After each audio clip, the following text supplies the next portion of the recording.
you very much, Professor Jacobi, for this brilliant lecture, which introduced us also in the problem, the dimension of the genesis of the Venetian state, and I think so in the all of the four papers we heard in this afternoon presented us different dimensions, different approaches to Venetian statehood. So starting from the terra firma model and then the question of the importance of contract and matrimonial ties, family ties, kinship ties, especially within the Stato d'Amar part of the Venetian state, until the last model, let's say, forms of indirect rule. And although, with the exception of Gerardo Ortalli, no one until now has explicitly used our key term of Commonwealth, I think that one of the possibilities for structuring our discussion now could be also the idea questions referring to this term, and in what dimension, how far it is really a term that we can implement and use for our discussion. Allora la discussione è aperta e come abbiamo annunciato è un convegno che si tiene in tre lingue, italiano, francese ed inglese, e sono adesso tutti i partecipanti e tutto l'auditorio è invitato a aprire la discussione con interventi e domande. E forse sarebbe anche possibile che si introduce brevemente con qualche parola anche sulla sua persona. Grazie.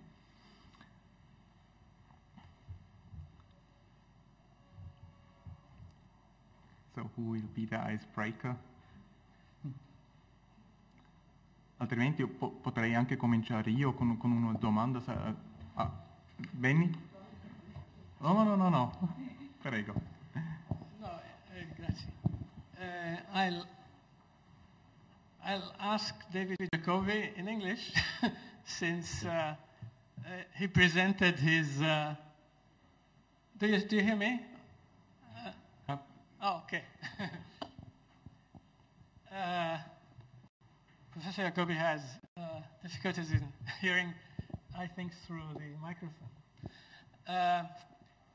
I suppose that you decided to include in your presentation different types of, I would say, territories as part of a larger process of this passage from indirect rule. I don't know if we can call it rule, but indirect domination, some sort of domination, to a more direct and organized and institutional. And you have put together Venetian presence in the Kingdom of Armenia, for instance, yes, or in the Kingdom of Jerusalem, and in Byzantium before the conquest, before the establishment of the Latin Empire, and also, for instance, Crete, yes, which I cannot imagine could have been administered in a different way than directly and militarily even. I mean, don't you think that it's a bit complicated, problematic, I would say, to put all these different types of relationships together into this process?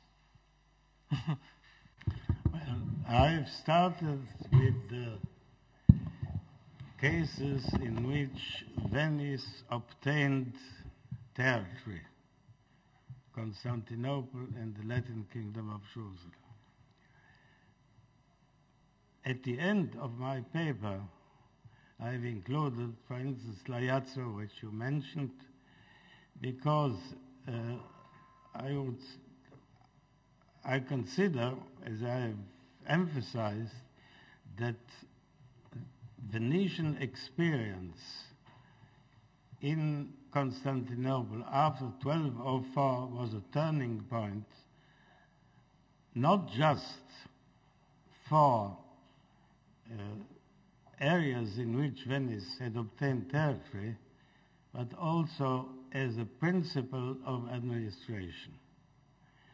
So in other words, it has, after appointing Bailey, for instance, in Acre, in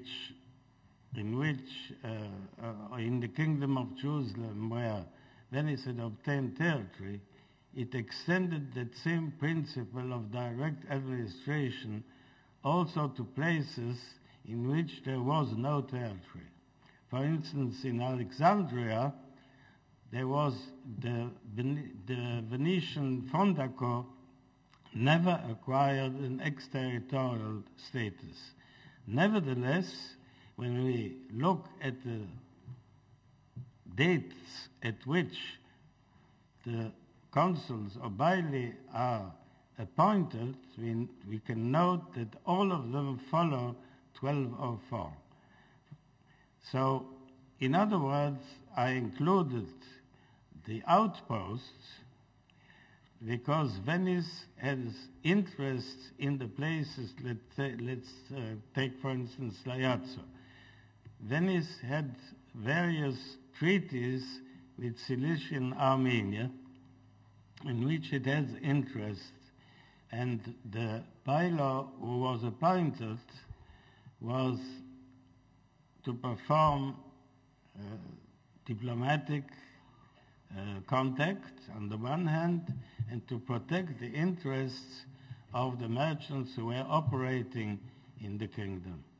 So I would say my emphasis is on the extension of the principle of direct administration from territories in which Venice, or from regions in which Venice had territories, to other places in which it had only outposts without having territory.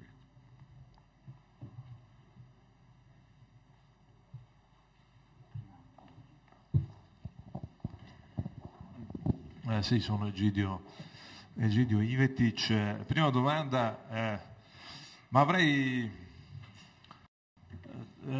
tre domande, escludo Gherardo, che ci parliamo, perché ha tracciato bene il percorso. La prima domanda per il professor Varanini, quella dell'integrazione culturale, no? Mi pare che Venezia, tutto sommato, e qui stiamo discutendo dell'alba, no, di tutto il discorso, lasciamo perdere l'età moderna, dal 3 al 500, che Venezia si tenga sempre, come dire, culturalmente distinta rispetto alla terraferma, nonostante abbia i suoi uomini in quelle zone sin dal 200, e in un altro intervento del professor Varanini mi ha fatto sempre impressione questa chiara idea di uno spazio virtuale economico proiettato sulla terraferma sin dal 200, dunque un'idea ben precisa della territorialità, delle risorse, di tutto, dei luoghi, eppure questa distanza culturale. Mentre ascoltavo, mi è venuto in mente il De Vulgari Eloquentia, no, di Dante, che siamo quindi agli inizi del 300, e Dante considerava le parlate di Verona, di Vicenza e di Padova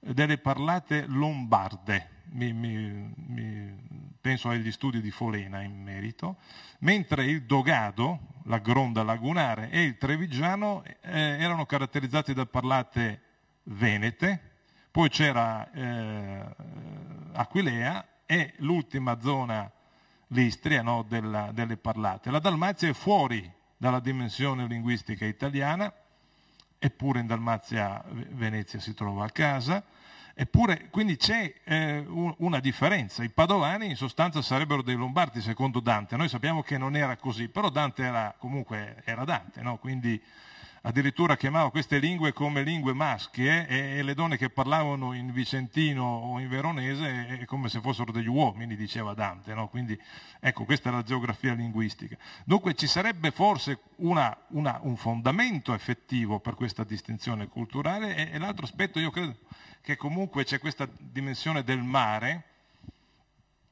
per cui Venezia si tiene come in disparte, no? E giustamente è stata citata la dimensione romana. I romani si espandono e gradualmente romanizzano, difatti tutta la storia antica si parla sempre di romanizzazione. Giardina in un libro, no, sull'identità italiana dell'Italia romana parla di Claudio che voleva estendere la cittadinanza romana ai Galli, e c'è stata una discussione, non tutti erano d'accordo, ma già da 100 anni la penisola italiana era integrata da questo punto di vista. Del resto i romani hanno questa mitologia di formazione che è Enea, no? Che viene dall'Oriente, e quindi si diventa romani. A me pare che i veneziani no, cioè loro hanno la loro mitologia, adesso io ovviamente non sono così addentro alle cronache, cioè questa eccezione di essere sorti dalla laguna e comunque legati a Bisanzio, no? che ritorna anche nella terza relazione. Poi faccio la domanda. Allora dunque volevo un'opinione su questa questione dell'integrazione culturale, che poi dopo faranno una prima mossa, cioè un unico studio, Padova, cioè tutte le élite dello Stato, che si cristallizza verso metà, tra il secondo e terzo decennio del 400 e metà 400, tutta l'élite dello Stato deve convergere verso Padova, e Padova sarà il luogo dove si formerà l'élite. Dunque c'è questa anche volontà di integrare, però salvaguardando questa differenza, la distinzione. Per Monique O'Connell mi piace questo termine, mi pare che in base alle ricerche il termine del rapporto contrattuale è stato esteso, no? Però ovviamente quando si fa un contratto ci deve essere una convenienza, però qui ci sono anche delle gerarchie, no? Comunque usiamo il termine capitale, anche Gherardo Ortalli, e una volta Filippo Maria Palladini ha detto ma non è una capitale, è una dominante, no?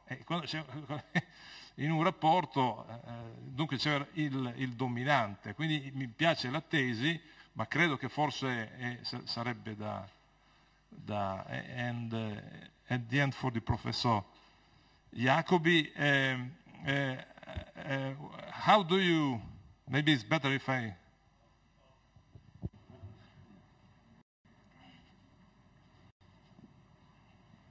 would ask you about your opinion of the sea in this dimension of the Levant, in the sense that I think that before and after the Fourth Crusade, anyway, Venice had a clear perception of the Adriatic as a piece of,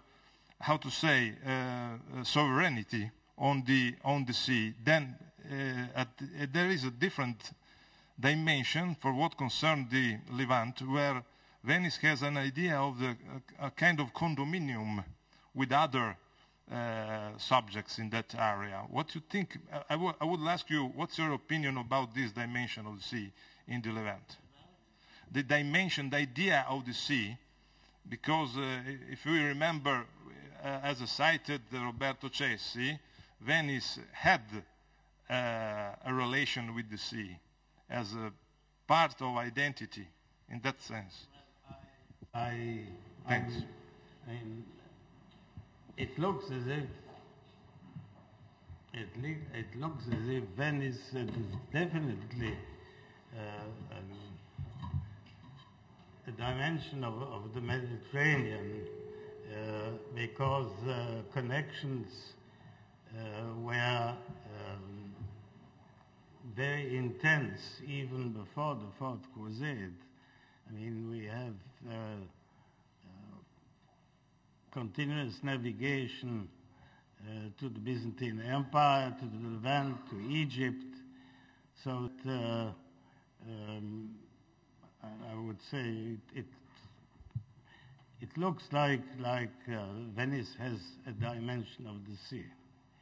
But I wouldn't be able to elaborate or to give some details about it.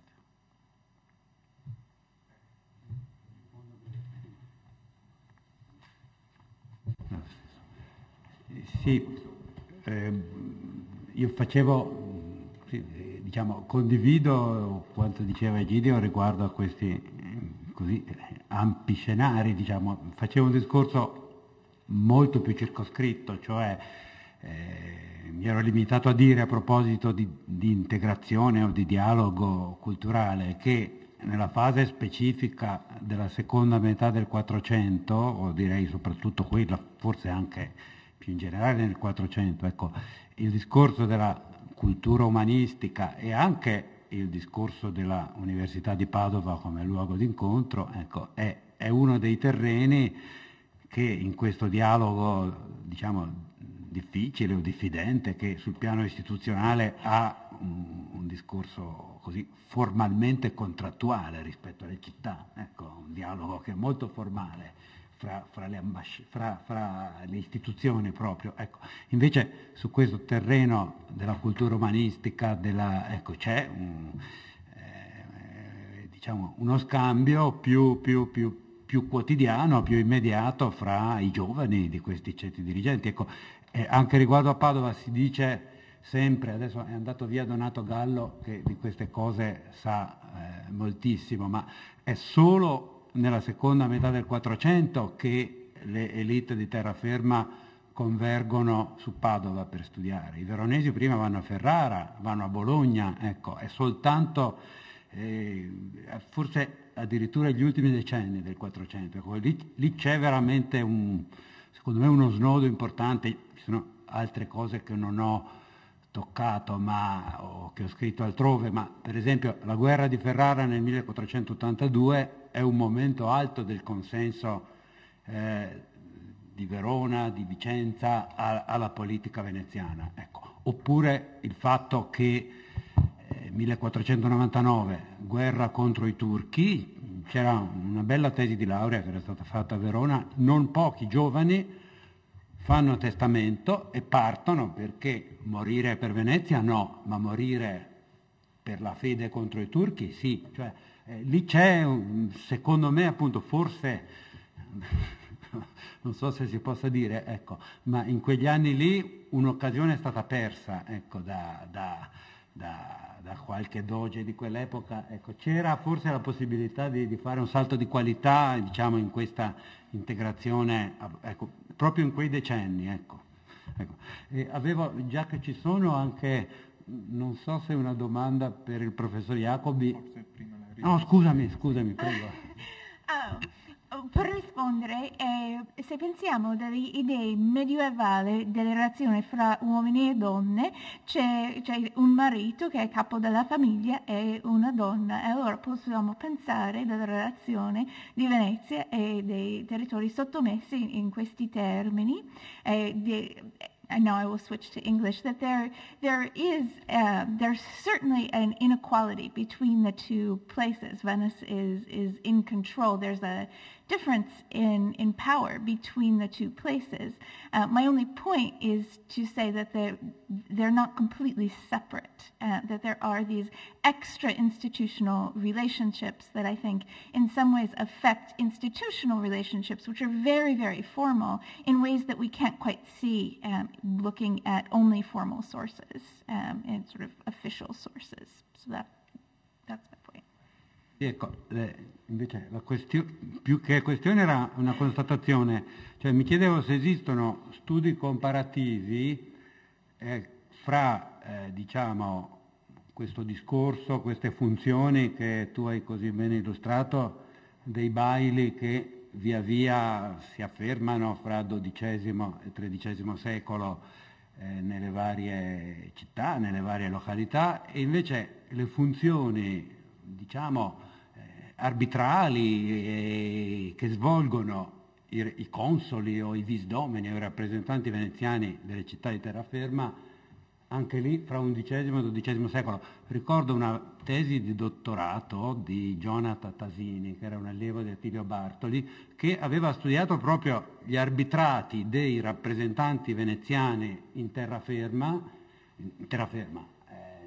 nelle città padane, diciamo, in senso lato, nell'undicesimo e soprattutto XII secolo. Ricordo Verona 1190, ricordo Ferrara sicuramente, credo anche Padova. Ecco, sarebbe un aspetto interessante di comparazione, cioè prima diciamo,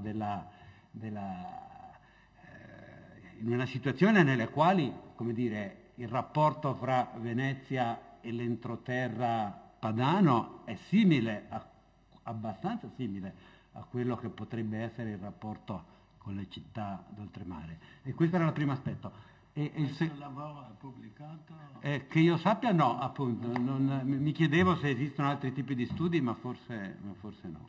E la seconda cosa era questa, il caso di Eubea, di Negroponte e dei Dalle Carceri, cioè quanto è diffuso questo modello di signoria territoriale, no? Perché i Dalle Carceri sono una grande famiglia signorile veronese, che quindi ha un'idea di sovranità o di esercizio del territorio, come dire, che deriva da un certo tipo di esperienza. A questa altezza cronologica non ce ne sono altri? Ma Dalle Carceri sono una famiglia delle tre. Sì, esattamente, di un terzo di Negroponte. The rule is common. So I don't quite understand what your question is. Ma mi chiedevo quanto è diffuso, appunto, cioè è limitato al caso di Eubea questa tipologia, insomma. No, è limitato a questo terzo addirittura. All'isola. Sì, certo. Altre domande, interventi? Forse è venuto anche il momento per me per chiedere a Monique O'Connell e anche a Gian Maria Varanini. Abbiamo visto la composizione di questo Stato è abbastanza frammentata, questi rapporti pattizi sono soprattutto bilaterali, ma dall'altro canto ambedue hanno anche sottolineato momenti di, diciamo, centralizzazione o di legami più stretti con la dominante. Mi chiedo adesso se il fatto di questa frammentazione e di questi rapporti, soprattutto bilaterali e non molto laterali, ha menzionato il caso anche credo che è stato Vicenza, questo sistema tripolare anche con i popolani, con i contadini, se questa frammentazione che forse nel Settecento è diventato un ostacolo per la formazione di uno Stato moderno, era forse nel Medioevo anche un fattore di stabilizzazione di questo Stato misto composito. E quello che mi interesserebbe adesso è la sua opinione su questo punto, diciamo questi rapporti bilaterali, questa frammentazione infatti come elemento di stabilizzazione. Beh, insomma,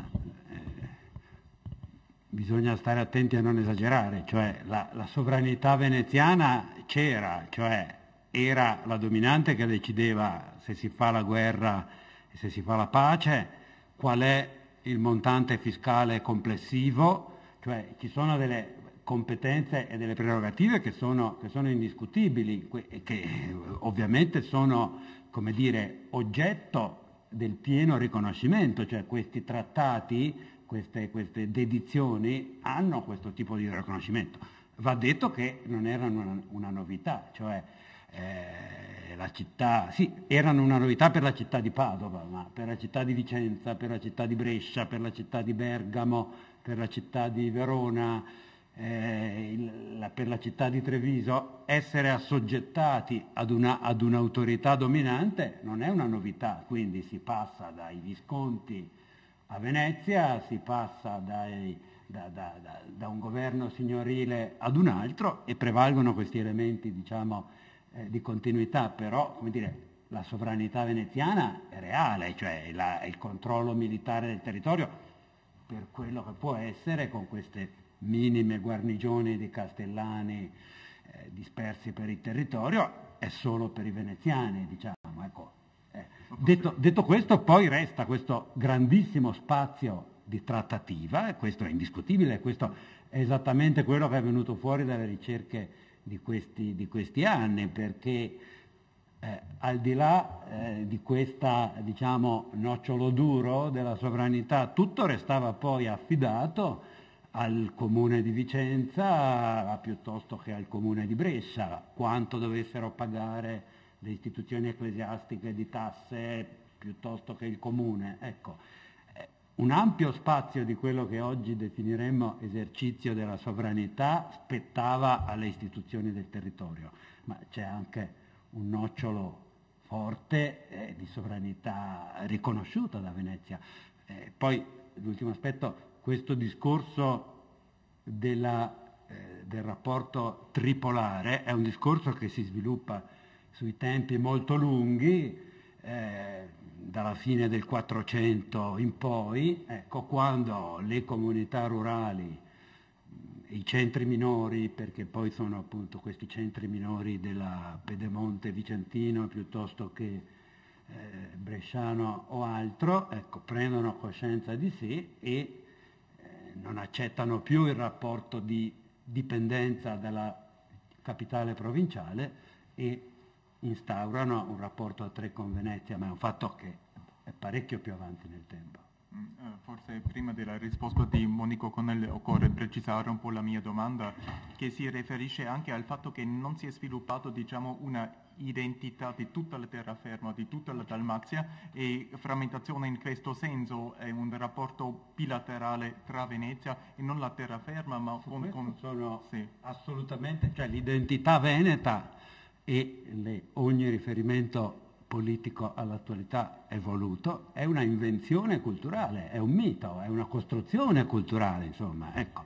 Esiste una identità cittadina, esiste una identità municipale, ecco, questo è assolutamente indiscutibile. No, questo è chiaro, ma esiste forse anche una identità in rapporto con Venezia, ma non, diciamo, tra Padova, Brescia e Bergamo assieme contro Venezia, per esempio come diciamo noi. Sostanzialmente no. Sì, come in Dalmazia il campanilismo era molto forte, si rivolgeva direttamente alla dominante e non si facevano mai alleanze tra le città. E proprio questa era anche la domanda, se questo tipo di rapporti... Nel 1509 c'è questo discorso appunto dell'adesione contadina a San Marco, che è in parte vero e in parte mitizzato, e lì, cioè, qualche cosa succede, ma anche lì, come dire, queste monadi costituite dagli antichi distretti, dalle antiche province, sostanzialmente tengono, insomma, ecco, o vengono poi ricostituiti. Ecco. Certo, il 1509 è un grande scossone, ecco, questo non c'è dubbio. Ecco. Non viene messa in questione però la struttura appunto composita a mosaico, a patchwork, come lo vogliamo chiamare, della terraferma.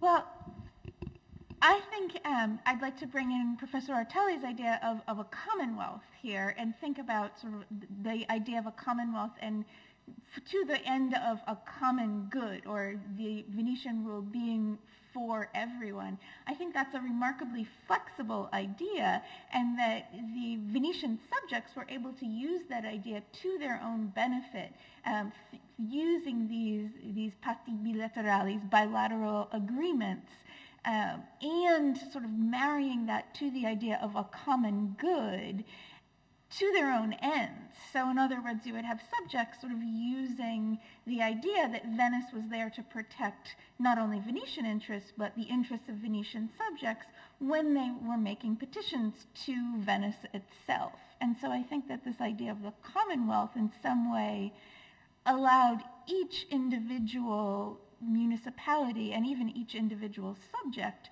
to sort of put his or her own interests above a common identity at particular moments, if that answers your question.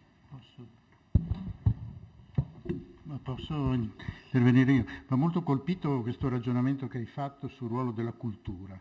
Questo mi pare molto, molto importante. E tornerei su quello che dicevi a proposito degli spazi di trattativa. Cioè non bisogna esagerarli poi, perché ogni concessione è una concessione che viene fatta con alcune garanzie, perché per esempio tutto si concede salvo il rispetto dell'onor di Venezia, e l'onore di Venezia lo decide poi Venezia, quindi vuol dire che al di là di qualsiasi concessione quei patti hanno una parte dura, forte, come dicevi, tanto più poi che queste pattuizioni sono per buona parte pattuizioni un po' zoppe, perché c'è comunque chi ha ormai il controllo e allora può discutere con chi non ha il controllo e fare la parte della trattativa che consente di acquisire il controllo, il dominio, non sulla base del diritto di conquista, ma sulla base di una trattativa. Quindi direi che proprio il momento delle dedizioni è un momento estremamente significativo del rapporto che si istituisce, dei limiti e anche, se vogliamo, della capacità di gestione da parte del potere veneziano di andare tranquilli sapendo poi che le cose si sistemano. Il caso degli statuti è chiarissimo, ma questo se ne parlerà forse domani. È piuttosto un'altra cosa a proposito di quanto chiedeva Egidio Ivetic, vale a dire il senso del mare. Io credo che forse delle volte non teniamo abbastanza conto di come l'esperienza veneziana in tutto il suo processo genetico sia un processo non di terraferma, ma un processo di mare. Quello è un pezzo di Bisanzio e a me è parso logico chiamarlo una bizantinità latina. In fondo queste cose si mantengono, questi elementi di bizantinità si mantengono quando Bisanzio è finita da un mucchio di tempo. L'ultima incoronazione dogale ha un rituale che è il rituale di antica tradizione bizantina. I dogi continuano a ribadire la loro obbedienza a Bisanzio perché conviene, mercanti, conviene avere un signore lontano piuttosto che un signore vicino, continuano fino al XI-XII secolo a inserirsi nella gerarchia bizantina. Karpov può correggermi in qualsiasi momento su questo punto. Nel X secolo arriva quella commissione di controllo che dice basta i commerci con i saraceni, se no vi bastoniamo, vi bruciamo, vi ammazziamo e tutto quanto. E Venezia dice tranquillamente sì, perché le conviene ancora. Cioè io ho l'impressione che ci sia questa dimensione di una bizantinità latina che condiziona poi a lungo la realtà, è proiettata verso il mare. Difatti anche la politica, diciamo così, a me pare, italiana, italica, non italiana, italica di Venezia, dove si orienta? Ma si orienta su Comacchio. Cioè il vero problema per Venezia non è tanto l'entroterra a quel punto, è Comacchio che può diventare l'altra Venezia, perché c'è un confine ormai tra il territorio rimasto rimasto bizantino e quello ormai dei domini di terraferma. E quindi soprattutto gli studi che stanno facendo ora, gli scavi archeologici che fanno su Comacchio sono straordinari, perché noi siamo rimasti con l'immagine del paese di Salinari e in realtà quella era una situazione sia territoriale geografica, ma soprattutto di dimensioni analoghe a quelle di Venezia. E quindi a un certo momento è la concorrente, è il pezzo di terraferma che interessa, perché il resto tutto sommato credo interessi poco. Cavi di Augenti su Ravenna è la stessa cosa. La stessa cosa, cioè è una Italia che è l'Italia del mare. Scusate. No, faccio un minimo commento, non so come Monique O'Connell pensi delle dedizioni, però quella di Vicenza è una dedizione vera, cioè c'erano delle alternative, cioè c'era ancora il potere visconteo che contava, cioè i vicentini rischiano, infatti dopo si vantano, e non poco, di essere i primogeniti. Sulla bandiera. No? Ecco. Quella di Verona è una dedizione mezza e mezza, nel senso che c'erano, come dire, gli eserciti veneziani alle porte, però c'è una dimensione, diciamo, di decisione in questo assoggettarsi a Venezia, Quella di Padova è solo finta, perché lì c'è il diritto di conquista, il che non significa che non sia meno importante, perché tre redazioni, eccetera, insomma. Ecco. E poi per quello che riguarda i ceti dirigenti, sì, cioè i margini non erano modesti, perché governarsi il proprio territorio non è poco, governarsi i propri benefici al di sotto dei 60 ducati è già qualcosa, ecco. E poi, come dire, sono ceti che hanno orizzonti modesti, appunto, che hanno orizzonti modesti, si accontentano, cioè non c'è, cioè uno dei grandi problemi, e secondo me anche delle grandi novità nello studiare queste cose, è stata la definitiva demitizzazione della libertà comunale. Cioè non è vero che l'aspirazione era quella di avere la libertà, diciamo, ma quando mai i vicentini hanno avuto, che modello di autonomia politica potevano avere? Non l'hanno mai avuta, mai, in tutta la storia tardo-medievale della città. Soggetti, sì, forse per 4-5 anni attorno al 1200. E quindi cioè, il discorso è poi quello, gli obiettivi politici di questi ceti dirigenti di Verona, di Vicenza e tutto sommato anche di Brescia sono obiettivi circoscritti. Cioè, c'è questo testo che è stato studiato, scusi, tantissime volte, il prologo agli statuti di Verona del 1450 di Silvestro Lando, che ha studiato per prima a Vesane, ma poi ne ha parlato anche Cozzi, eccetera. È un capolavoro di, come dire, ipocrisia democristiana. Noi siamo contenti della nostra moderata libertà. Possiamo anche rimpiangere questo momento di ipocrisia democristiana, non so in che senso. Non vogliamo appunto le agitazioni che ci darebbe una libertà, non abbiamo la tirannide perché siamo sotto l'ala protettrice, cioè c'è questa, diciamo così, soddisfatta consapevolezza di questa aurea mediocrità nella quale si vive, che è, come dire, in un certo senso veramente un modello. Poi insomma uno si costruisce la loggia di Brescia, viva Dio, cioè vuol dire un'affermazione di autocoscienza civica, una capacità di progettare. La loggia di Fra Giocondo a Verona, cioè questi edifici civici del secondo 400 hanno un'enorme importanza dal punto di vista dell'identità cittadina, diciamo. Poi i problemi ci sono comunque. Scusate. Dopo una discussione così ampia si vuole una semplificazione. E devo dire che sono perfettamente d'accordo con ciò che ha detto Gherardo a proposito di eredità bizantina, perché per Venezia sempre esiste uno specolo. Questo specolo è Genova e si può paragonare ciò che è stato a Venezia e ciò che è stato a Genova. E possiamo dire che a Venezia abbiamo sempre coscienza imperiale. Questa parola, imperiale, è molto importante, perché in questa coscienza imperiale c'è anche terminologia. Quando leggeremo documenti veneziani, per esempio, per insediamenti veneziani, c'è sempre una parola, regimen, ciò che non esiste, per esempio, dai genovesi in senso proprio. Ma esiste un problema molto importante, perché insediamenti veneziani hanno esistito nelle territorie dominate, per esempio, di grandi potenze come Orda d'Ora. Pensiamo di Tana, Impero di Trebisonda, pensiamo di Trebisonda, Alessandria, pensiamo di Soldano, e così via, e così via. E c'è un problema di regime veneziano e dominanza straniere, autorità veneziana nell'insediamento e subordinanza a potere grande che è stato, insomma, come Orda d'Ora, e dunque c'è doppia sovranità.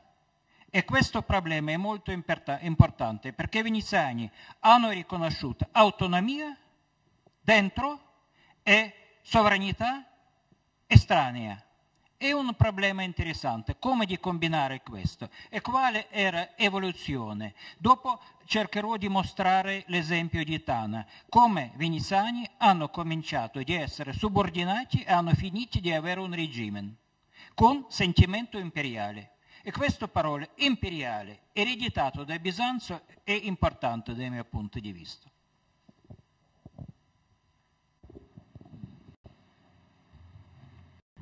Grazie per questo intervento molto importante. Ci sono ancora altri interventi? Sì, c'è Egidio Ivetic e Benny?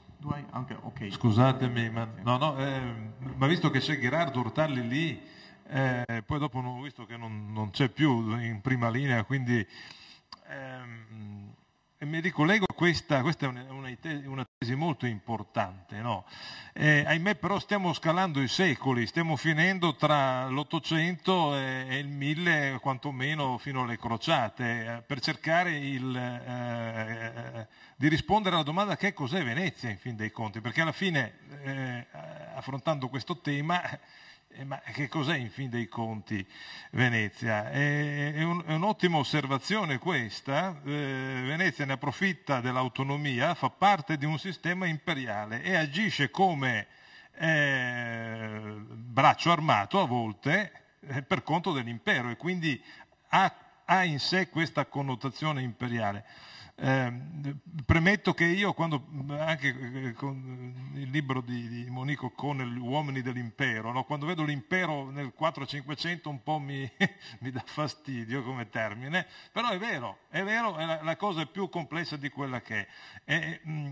Gerardo Ortalli ha toccato il tema e a me viene in mente, Gerardo, il tuo saggio per la storia di Venezia, dove tratti praticamente il IX e il X secolo. E lì si vede una grossa difficoltà di Venezia nel rapportarsi con la riva orientale dell'Adriatico. Ci sono questi scontri con i croati durante tutto il IX, che io ricordi hanno perso anche diverse battaglie finché si impongono, trovando delle soluzioni immediate anche lì, in qualche modo. E quindi mi pare che questa dimensione marittima viene maturando in quei secoli sullo sfondo di Bisanzio, e in qualche altra occasione ci siamo confrontati dopo la spedizione in Dalmazia nell'anno 1000, dove vanno sempre con questa chiave di braccio armato di Costantinopoli, vanno per sottolineare, non per conquistare la Dalmazia, ma per sottolineare la sovranità di un sistema a cui loro appartengono. E dopo subito dopo, mi pare, un altro tuo intervento, quella spedizione in Puglia dopo qualche anno, e ciò che colpisce è la percezione totale e assoluta dell'Adriatico, che non è poco per quei temi. Noi abbiamo esortito dicendo delle distanze, ovvero Venezia attorno al 1000 padroneggia questa dimensione marittima. Da qui anche la mia domanda, cioè io ho la percezione che dopo le crociate nel mare del Levante Venezia non ha la stessa politica che aveva maturato in casa sua, che è l'Adriatico, e qui mi ricollego al Cessi, mentre il Levante è una specie di condominio. Lì ci sono i genovesi, ci sono altri fattori, e lì, come dire, Venezia si rassegna. Però a differenza di Genova, Venezia si ritaglia uno spazio, cioè il Golfo di Venezia non è a caso. I consulti di Paolo Sarpi, che rivendica un'antichità, un'antica sovrana sul Golfo, non è da poco. A me pare, appunto, Gerardo, che tutto nasce in quei secoli lì, e qui c'era Elisabeth Cruzet-Pavin, non c'è, e lei ha fatto in quel libro bellissimo la connessione, cioè come cresce la città, cioè come si espande nel mare, così cresce anche le città. Sono due processi paralleli. Di conseguenza la memoria collettiva della città va a pari passo con la memoria collettiva della presenza delle veneziana, in primo luogo nell'Adriatico, e poi infine in quel ritratto giusto, insomma, prima diciamo tra colonie economiche e poi colonie politiche, no? Quindi c'è un'idea di Alessandria e va a pari passo con certe zone di Venezia che vengono urbanizzate, perché era quello che era. Però comunque volevo chiederti una tua opinione, anche perché tu hai scritto, no? Se quello può essere un punto in qualche modo di inizio, no? Non lo so bene, hai detto tutto tu. Credo di condividere quello che hai detto. Posso aggiungere soltanto una cosa. Questa ognuno ha poi delle sue idee, talvolta un po' strambe, che tiene nel cassetto e poi delle volte saltano fuori. Allora ti racconto una discussione che avveniva ogni tanto, molti anni fa, forse qualcuna, no tu non c'eri, ma con Marino Berengo. Parlando con Berengo io insistevo su determinate continuità e lui mi diceva: ma questo guarda che fai come Cessi, per cui bisogna partire sempre dalla preistoria. E io dicevo: io credo di sì. Non era un complimento quello che mi faceva Berengo quando mi diceva tu sei come Cessi, anzi era puntarmi un amichevole fucile alla tempia. E io dicevo di sì, cioè io una impressione molto forte che ho relativamente alla storia di Venezia è la capacità di questo Stato di metabolizzare tutto e di non buttar via niente, cioè pronta a digerire qualsiasi cosa, nel problema però di una continuità. In effetti, guardando la storia di Venezia, delle volte io ho l'impressione di una vicenda falsa, perché tu fai la sintesi, hai una continuità che inizia dall'Alto Medioevo e finisce perché arriva Napoleone, se no avrebbe continuato ancora, anche se questi erano coi parrucconi e credevano di discutere con Napoleone, insomma, fuori dal tempo, ma duravano.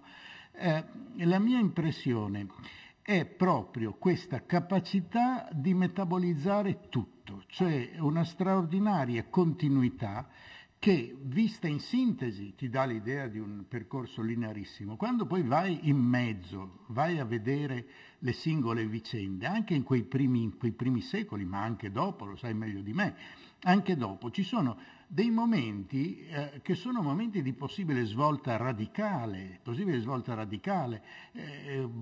non so, voglio dire, l'810, 812,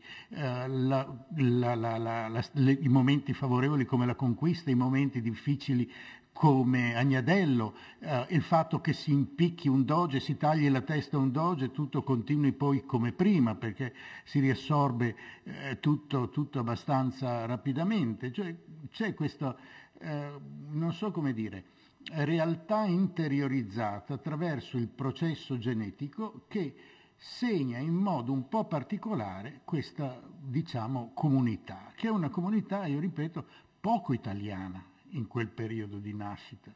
Per cui cos'è che matura? Secondo me, quando si dice ma Genova vince tutte le battaglie e poi perde perché lo Stato salta, perché San Giorgio, perché tutto il resto.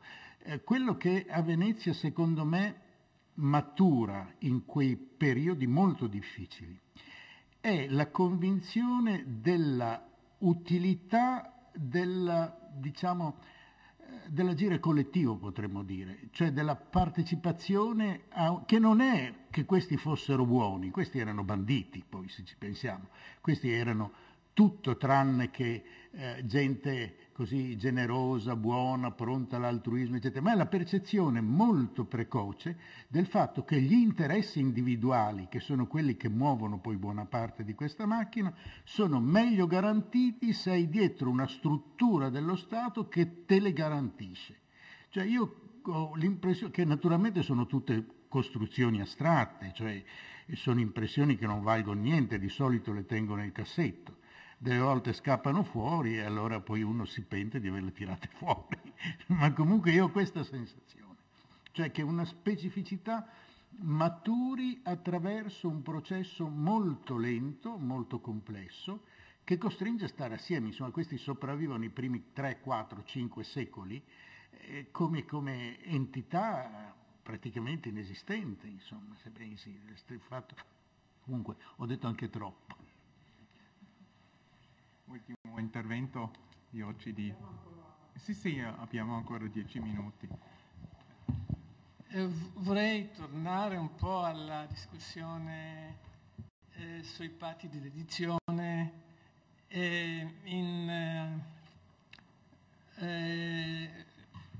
legali anche a questi concetti di negozialità e di contrattualità e di trattativa, insomma, dalla prospettiva mia, non di un medievista ma di un modernista, che lavora soprattutto sui territori dello cosiddetto Stato d'Amar. Sappiamo molto bene tutti che sì, i patti di dedizione erano momenti molto importanti, ma sappiamo anche in che circostanze talvolta questi patti venivano firmati, non sempre, ma giudicando dai casi che conosco io dello Stato d'Amar, di solito era molto evidente che non c'era altra scelta che accettare il dominio veneziano. Ma vorrei accentuare un elemento che non è stato forse abbastanza ricordato, e cioè il meccanismo di questa cosiddetta trattativa, il meccanismo. Cioè io conosco perché i patti di dedizione erano momentanei, cioè è vero che molto più tardi le comunità, le varie comunità li citavano, li consideravano come una specie di costituzione che non si può in nessun modo modificare, insomma, ma in realtà si modificava continuamente attraverso vari meccanismi, come per esempio i cosiddetti capitoli, le ambasciate delle varie città dei vari territori arrivavano a Venezia con i loro capitoli. E cosa era il meccanismo di questa cosiddetta trattativa? Cioè loro portavano, almeno nel periodo che conosco io meglio, questa lista di richieste, presentavano questa lista di richieste al Senato e poi dovevano aspettare le risposte. Chi finiva la trattativa? Non c'era nessuna trattativa, c'era una lista di richieste presentate alle autorità veneziane e poi rimaneva al Consiglio di 10, al Senato, insomma al gruppo che era al comando in quel momento di accettare o non accettare le richieste, cioè andava numero 1 va bene, accettiamo, numero 2 no, non è possibile, numero 3 sì, a condizione di, e così via. Sì? Allora è vero che quello che avete detto in uno dei giri precedenti, che era molto chiaro chi comandava e chi era la dominante, chi decide in fin dei conti cosa va a accadere, insomma, che richieste verranno accettate e invece altre in nessun modo. Anche ci sono richieste che si ripetono ogni non so, 10 anni, 20 anni sono sempre lasciati così, sì. Senza risposta affermativa, perché non era una vera trattativa, diciamo, bilaterale. Sì, c'erano due lati, ma non erano allo stesso livello, sì, di potere, ovviamente. Io non posso neanche chiamare questo meccanismo una trattativa.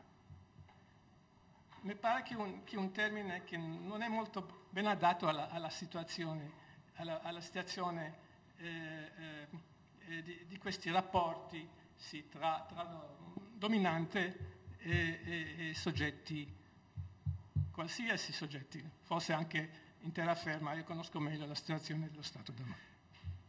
Sì. C'è del vero in questo che dici, cioè la dedizione è una dedizione, una sottoposizione di capitoli. Ecco.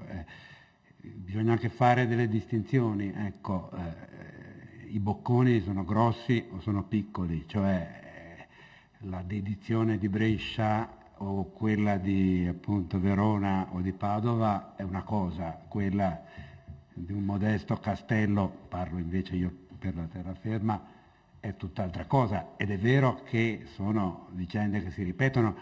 Il primo che ha valorizzato questo tipo di documentazione per la pianura padana, diciamo nel 3400, è stato Chittolini in un celebre articolo degli anni 70 intitolato appunto I capitoli di dedizione delle città lombarde, delle cittadine anzi lombarde a Francesco Sforza, ecco, nella quale faceva vedere poi come ad ogni cambio di bandiera c'era la guerra, veniva conquistato da Venezia, altra richiesta di capitoli, insomma, quindi quello che dici è vero, ecco, bisogna però distinguere anche lì, ecco, invece nell'ordinaria amministrazione, nella gestione, diciamo che lungo i decenni si svolge, perlomeno fra le grandi città e Venezia, la trattativa è assolutamente reale, cioè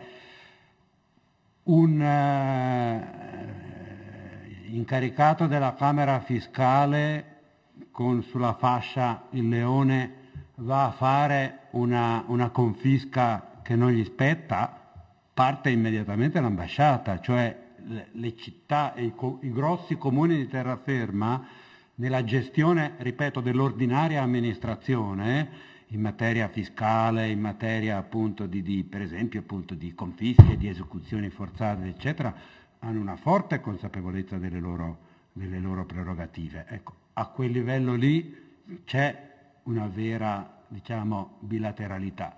Del resto è scontato, cioè i rettori veneziani erano 3, con una famiglia, un seguito minimo, cioè assolutamente esiguo, cioè di una esiguità sconcertante, cioè il braccio operativo dello Stato era fatalmente era l'incaricato del comune cittadino o quello che fosse, diciamo, no? Ecco, quindi il controllo reale del territorio, sì, c'era il castellano veneziano in Val Camonica, ma aveva 3 soldati, cosa fa in Val Camonica con 3 soldati? Cioè, ecco, è un notaio, giusto. Ecco, quindi il richiamo al discorso specifico delle dedizioni che hai fatto è giustissimo. Dopo, appunto, le situazioni sono abbastanza diverse fra le città e i centri minori e fra il momento specifico della dedizione e, diciamo, l'ordinaria amministrazione nel corso dei decenni sulle varie materie, insomma, per quello che mi riguarda. E io ricorderò il lavoro di Gaetano Cozzi che ha parlato di queste ambasciaderie dalle città assoggettate a Venezia, in modo che di lasciare la domanda aperta. È un tipo di ambiguità usato a proposito dai senatori veneziani per non dire no e non dire sì, di dire vediamo, insomma. E allora, dal mio punto di vista, questo è un tipo di trattativa, di dire non decidiamo adesso, lasciamo stare un po', e allora di usare l'ambiguità in modo abbastanza strategica. Sì. Di queste cose dovremmo ridiscutere molto, perché quello che è importante poi alla fine non è la trattativa, è il contratto. L'atto di dedizione è un contratto che viene stipulato, in sostanza, e quindi il problema è la congiuntura del contratto, il modo in cui il contratto si rispetta e come le due parti in causa sentono questo contratto. Comunque credo che ci sarà tempo per discutere di queste cose, ma il problema è centrale, insomma, quello. No, esattamente, perché anche questa discussione mi ha provocato un po' il mio appetito di entrare in questa discussione, ma anche il mio compito di ricordare un altro tipo di appetito che sarà soddisfatto nell'altra sala, ma io sono sicuro che domani mattina e anche il pomeriggio avremo la possibilità soprattutto di discutere, di precisare questi punti. Allora, il processo di negoziazione, che è molto importante, è un processo che non finisce con i patti, ma che continua. Io presenterò anche domani tutte le discussioni su una piccola isola dopo i patti e dopo l'integrazione nello Stato, perché c'era anche una grande questione di interpretazione di questi patti. E i patti abbiamo già accenno ancora una volta a questo sistema modello tripolare che esisteva anche nello Stato d'Amar, e quando una società locale consisteva in 2 gruppi, patrizi contadini, e soltanto un gruppo era davvero coinvolto nella preparazione e nel processo di negoziazione, era anche ovvio che l'altro gruppo escluso ha cercato almeno di inserirsi di nuovo in questo processo di negoziazione.